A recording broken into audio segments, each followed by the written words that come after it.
Hello, you wonderful people, and welcome to another episode of Crime Centric. This being a show where I talk about crime dramas that I watch. For today's episode, I'm going to talk about the season finale of Elementary, a fantastic season finale, just overall very good Elementary episode where we have the conclusion of the SPK arc. Obviously, in this episode, basically a war is brewing between the two gangs. I'm not Stress. I know I'm butchering the gang's name. It's led by Halcon, who is obviously Esposito from Castle, but basically they kind of struck against SBK, which kind of works out luckily for Joan because and granted not everyone that was involved, but luckily for Joan because some of the SBK guys are like, oh yeah, you know about this Joan, this Watson? It's like, yeah, apparently she's the one that got Shinwell to snitch. It's like, let's go visit her, which is where I thought the episode was going to turn about, like obviously like them dealing with Joan and Sherlock being in the crosshire. I mean, last episode was like, yo, we're going to war with them, so are you ready for this type of thing? So that's where I thought the episode was going, but turned out not to be the case when they both, when a lot of those people there died. It turns out not just gang members, innocent children got killed too. But, which, I mean, to be fair, it wasn't, Joan who set this whole situation up of, oh, Shinwell, you should, rat on SPK. It's like he was doing that before he met up with Joan again after all this time. I mean, more so than anything, if you want to blame anyone, it's that cop who played Tommy from Haven. I don't know the actor's name, but it's like he's the one that set this all in motion. I mean, granted, even then, it's like he killed himself, so there's no...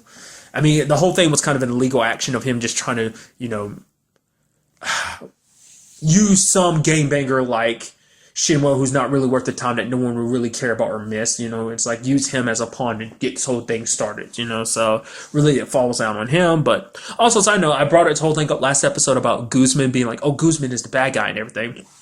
Turns out not the case, because I was wondering, like, how did Tyus and SBK know about Shinwell being, an informant and everything? It's like, oh yeah, because they're actually decently intelligent. They have this whole system of like basically when you're going to meetings and stuff like that, you have to turn your phone on in because it's like last thing you want is like conversations get recorded and everything. And they're like, Shinwell wasn't nothing special back in the day. Yeah, he was a good gun and stuff like that, but not smart enough to be top tier gang member, leader or nothing. And it's like all of a sudden, he rising through the ranks like, something up here, something weird here. They look through his phone, they see a speed dial number for Joan, and then they piece it together. They look into Joan, find out she's connected to police, and that's how they found out. I was like, man, I legitimately was giving Guzman crap last time. So I'm like, oh, obviously he had to be the one selling them now. It's like, there's got to be someone on the inside. It's like, no, they just figured it out because it's like his actions were very suspicious. And so basically, Tyus even starts blaming Joan. He's like, yo, to be fair, everything that's happened up to this point, Shinwell's death, everything, it's technically connected to you because you kind of basically because of your intervention and stuff like that, everything played out. Once again, it's not like Jones set this all in motion. Kind of Shinwell kind of did himself, which sadly, obviously, later on in the episode, you have Shinwell's memorial. No one showed up. I brought it up. I was like, oh, maybe get to that point, like his daughter as well as the lady that's looking after his daughter. Like I said, that was like her aunt, which I think that was the case, or not unless that's a cousin or whatever. Whatever the case may be. Like obviously, things between Shinwell and his daughter, last time we saw her didn't end well because she was just like, yo, dad, I need you to handle something, but it's like something only a gang member can handle. And it's like, now that you've done that, I'm not trying to get close to you. I only used you. And it's like, bounce. And he was like, yo, I understand. So that's things between him and the daughter never really got fixed. And that's kind of what makes this whole Shinwell situation even sadder. But I was hoping in some shape or form it come out and like, yeah, Shinwell, he was informing and stuff like that. It's like, oh, I mean, to our knowledge, that doesn't get like brought up. Maybe it never, I don't know. I like the hope on everything that it does come out that he was trying to turn his life around, that he was trying to do the right thing, make up for all his past mistakes and stuff like that.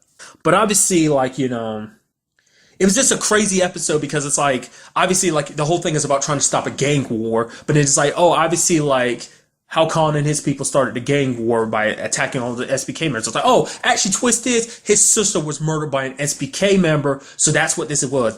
He didn't make the first move. He was actually his attacking all those SBK members was actually retaliation for them killing his sister. And so he's like, basically, I'm not going to stop until every SBK member is dead. But then there's a whole situation about when Carmen was kidnapped. It was by someone pretending to be a gang member and stuff like that, which you even have throughout this episode. I mean, obviously, we end up finding out later on that it was Tyus. He set this whole thing in motion. Basically, he escalated the situation, put it in a situation like, oh, there might be an impending gang war because he wanted to put himself in a position where he could get immunity for everything that he's connected to. Basically, he could take whatever money he's got stashed away, whatever he's built up over the years, and then just bounce. Because interestingly enough, because I figured it was something weird because Tyus is so upfront. Like, he spent so much time denying it. And obviously, he speaks in hypotheticals to Joan and Captain Gregson earlier in the episode about the retaliation. It's like, oh, if hypothetically I was part of SBK, we would have to retaliate and retaliate hard. Then later on, when he's talking to them and Gregson and Sherlock, and he drops the airs and everything, he's like, yo, this is it. I used to be kind of a consultant for hire and stuff like that, but eventually me and Bonzi became partners and everything. I'm like, I was like, huh. And even at one point, he's like, did you ever tell, how Khan, like, who I am, that I'm the leader? He's like, no, I never did. But it's like, I can always use that as leverage. If you don't end this war quickly, then this will happen. But then he proceeds to turn around and is willing to rat out the entire gang, which Joan is super pissed about. She's like, what the hell are you talking about? Letting him go on this? It's like, no, don't let that happen. And the fact of the matter is, he's a bad guy. He's just lying and manipulating you because, like, under normal circumstances, everything he's done and everything, like, you normally wouldn't do this, but because of the escalated circumstances of a gang war, there's already been a lot of deaths, children included, you're more likely to kind of give him this whole immunity deal and everything. Which still being him, because that's Tyus' problem too. He's such a cocky son of a gun that, like, he's just like him calling up Joan, having that whole conversation, like saying that everything's her fault and everything. It's like, dude, really? Like,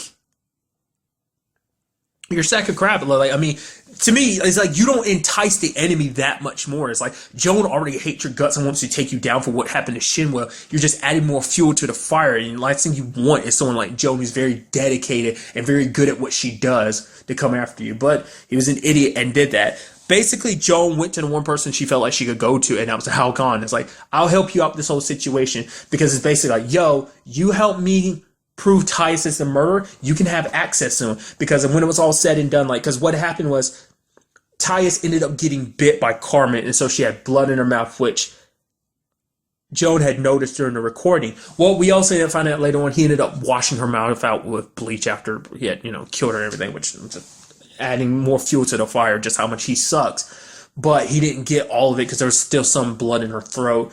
Obviously, there was some DNA already. His DNA is already on file because it's part of the immunity deal, trying to find out what other cases he might be connected to. So there's like, okay, once you get any cases he might be connected to, we can kind of scrub those out as that kind of quote unquote solved and everything. Which you even had that, I don't know, was he the DA or assistant DA, Lewis? That dude, you can understand, like, it's even something Gregson tried to explain that, like,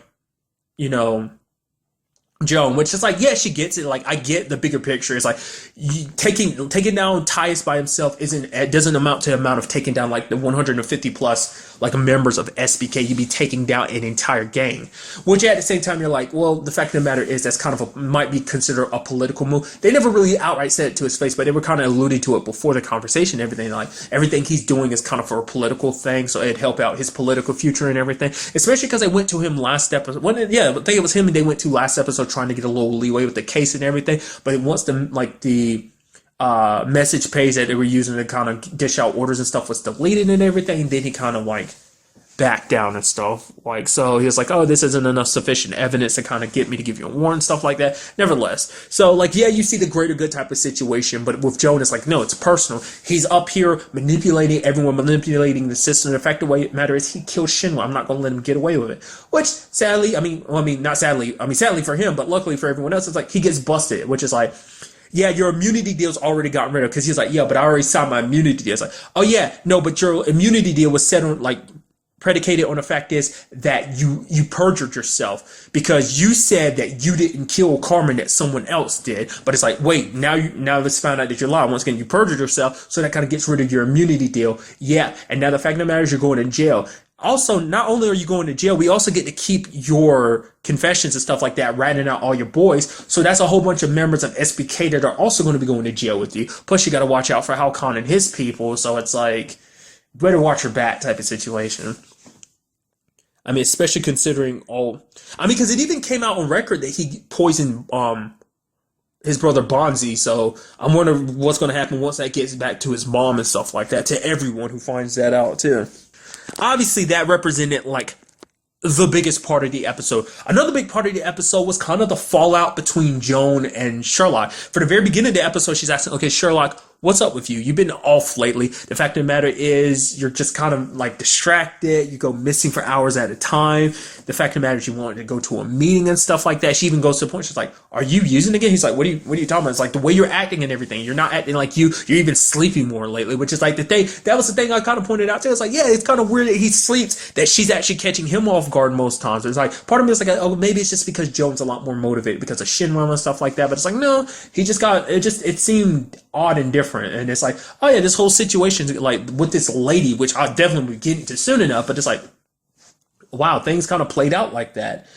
Um, well, she's like, yo, I'm not on drugs, which he's not. But then it's like, okay, what's this whole situation about? Because obviously it's connected to the lady. She's like, you're not even going to tell Joan about me? It's like, either you do, or, because if you don't, I'll be gone, and then you're going to have to handle things on your own. I'm like, what does that even mean? But before I kind of really dive into that, later on, Joan gets super pissed. What really kind of breaks them up is the fact is that, like, Sherlock didn't show up at the memorial, which pissed Joan off, because it's like, Shinwa was her friend, and it's like, you disrespect him. You promised me you were going to be there. You haven't been there for me lately. This is a trying time for me. I lost a friend. It's like, yeah, because for her, in her mind, it's like, the only reason why you didn't show up is because you got your whole pissy situation with Shinwa. You hated him and stuff like that because of, and I was like, that, you're holding that personal grudge. Because remember, Sherlock was like, yeah, I'm over it. I'm not holding that against them.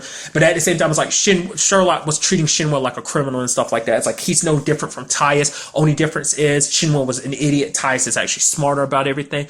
But because, Shinwa was a murderer, he was also going to get away with it, which Joan is like, no, he wasn't going to get away. Here's his confession and everything. He was going to he gave this to me to turn in once this whole SBK situation was done. Kind of being like, you didn't know Shinwa, you're just judging him and all this stuff. And you let this one fact kind of cloud your judgment about who he is and what he was trying to do. Because Sherlock was just like, the fact that, like, obviously he's brought up before, like, his biggest concern with Shinwa was because he didn't want Joan to get affected. He didn't want Joan to get hurt and everything. But, it's just like his prejudice kind of came through, and it's just like he saw, like, all he could see is the fact that Shinwa is a criminal. He's a murderer. Like, if you're a criminal, that's one thing, but a murderer is a very different thing, especially if one of the people he cares about most, Joan, is around this person. The last thing you want is her being around a murderer and stuff like that. So, I mean, then again, it's like, what about her and Moriarty? Because her and Moriarty have crossed paths on multiple occasions and stuff like that. But I guess that's kind of obviously different circumstances and stuff like that. Which kind of leaves Sherlock kind of like, upset. Because like Joan is like, the fact is you can't even see the difference. You can't see the difference between a guy like Tyus and a guy like Shinwa. Shinwa, who, yes, he did some bad things. Yeah, he made a mistake, but he's trying his best to make up for where you have a guy like Tyus who's continuously making these terrible decisions and doesn't care, trying to feign ignorance like he isn't like the bad guy that he is, wanting to pretend like he's just a legit businessman when all he is a murderer who's done and hurt a lot of people. Excuse me. Because Sherlock's excuse for it was like, I forgot. And it's like, she's like, really? You out of anybody forgetting? It's just like that, that pissed Joan off. But then when you get to the end of the episode, it turns out maybe that was the case, because it turns out that Sherlock was sick. He's sick. Something's going on with his brain. The reason why he's sleeping a lot lately, forgetting things. Like, he was saying like, oh yeah, it's like the detective last episode was like, oh yeah, you sent me this. I thought your number had changed or something. Like, it's because he wasn't lying when he said he sent that without forgetting and forgot about it. There's even one point, obviously, like, he thinks the room's on fire or whatever, and he throws a chair through it. He's seeing stuff too, because Joan comes to the room later on. She sees a smashed door, like the glass of the door, when he threw the chair, but the room wasn't on fire. That was all in his head. And also, the lady was his mom. I was kind of getting that feeling last episode. I was like, that can't be his mom because she's super young. But that's what she's about. She's kind of his brain trying to compensate. His brain of being like, stop trying to deny this. You want to pretend like I'm not there, but I love you and everything. It's because it was like his brain was kind of being personified as his mom. It's like, why do you look like my mom? It's because I want to take care of you. And it's like, out of anyone who would, why not this particular form? It was his subconscious, like, trying to help him out. It's like, I'm taking on a form of the person who loves you the most, your mom, who's trying to take care of you and everything. And, his mom is dead, isn't she? I forgot about that. I think, yeah, I think that's not something that even crossed my mind before. I'm pretty sure his mom is dead, because obviously that came up last season, the whole conversation about his mom and everything. Is she dead, or is she just somewhere else? I think she is gone. I'm totally forgetting. Let me know in the comments down below, because I totally forgot if she was alive or not. But nevertheless, it's like, excuse me, that makes sense why.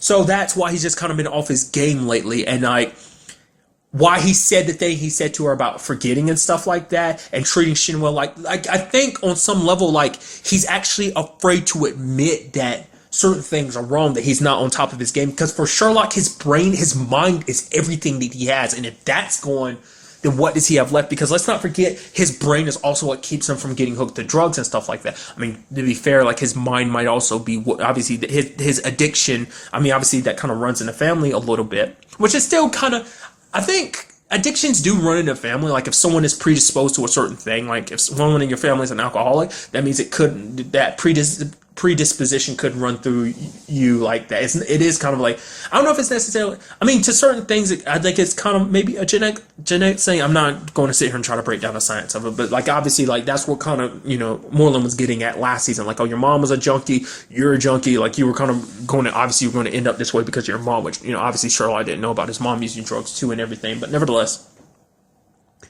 obviously at the end of the episode, we see Joan looking into the room and seeing that, like, the room the way it is, and running off because she doesn't know what the hell is going on, and Sherlock's getting his brain examined. So it's like, what the hell does this mean for next season? I would assume the show is coming back for another season. I think the show does pretty good ratings wise.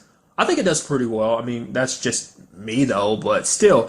So I mean, at the very least, I'm hoping that it gets renewed for another season. But it's just like that turn of events, I wasn't expecting that. Like, it just, because I was wondering what this was all about. Like, if you didn't know, like, last episode I brought this whole thing about, like, oh, maybe that's someone from his past, like a fiance or girlfriend or something, or some, like, previous student he was like a previous pupil that he was tutoring. But it's like, nope, that's what this has all been about. Like, he's been sick this entire time. Like I said, like, I'm very curious to see where that would take us in another season, and I'm very curious to see, like, obviously this SBK thing is settled. I was like wondering, maybe we'll come across Tyus, maybe this Halcon Tyus situation might come back up. Then again, I don't think it will, just because it's like, it seems like this storyline is closing. But I would like a little bit more about the Shinwell situation. Like, it's sad that his story ended that way. I was not expecting Shinwell to kind of die at the end. I thought that he, do what he wanted to do, but, I mean, granted, he helped, he kind of did a lot of the legwork, he got them to where they are, but still, just, it's sad that it ended up this way, I'm very curious to see what happens, like, will Sherlock keep this completely hidden from Joan, or will will she track him down and then find out for herself? Because I think it also might affect Joan too, because it's like, hey, I'm your friend, we're partners and everything, and you couldn't tell me. I'm also a doctor too. It's like, you could have talked to me about this. But I think it's the fact is that Sherlock is very prideful, and he wouldn't want Joan to look at him any other way, because the fact of the matter is, like, if he loses control of his mind, then what else does he have, At least that's kind of my mindset about it. So, I mean, like I said, a very, very good season finale. Like, I was not expecting that whole subplot like that. So, like I said, hopefully get renewed for another season, because I'm very interested to see where Sherlock's story takes us for now. Because this will affect him being a detective, because if that comes out, maybe even if, like, Joan finds out, maybe she'll keep that a secret for him because he doesn't want everyone else to know. And maybe, obviously, we'll see it affect him in future cases. Maybe we'll see him starting to see things. Like, he's like, oh, this is this, that, and that. And then, maybe you'll find out, like, oh, he saw some evidence, or he saw something that wasn't real. And now, obviously, the whole dealing with trying to blur between what's real and what's fake and stuff like that. Maybe his dad will pop up again, just because it's like, oh, you're sick and everything. Maybe call Moreland, and I'm granted he's dealing with the whole cabal thing. Which, once again, I mean, we don't know. That might kind of circle back around, because it's such a big thing in the elementary, like, storyline, that I feel like that's got to come back up again. I mean, obviously Moriarty's kind of a big thing, which, once again, I keep bringing it up. I can't help it. I'm pretty sure I brought it up last season, but it's like, I want Natalie Dormer to pop up in the show again, as Moriarty. But then again, it's like, she's probably, like, super busy with other things like that, so she probably doesn't have an open schedule for it and stuff like that. So I don't know. It's just kind of random thoughts. But really, that's all I wanted to talk about in this episode. Till the next time we meet, be happy, be safe, live life to the fullest, and enjoy it. Good day and goodbye.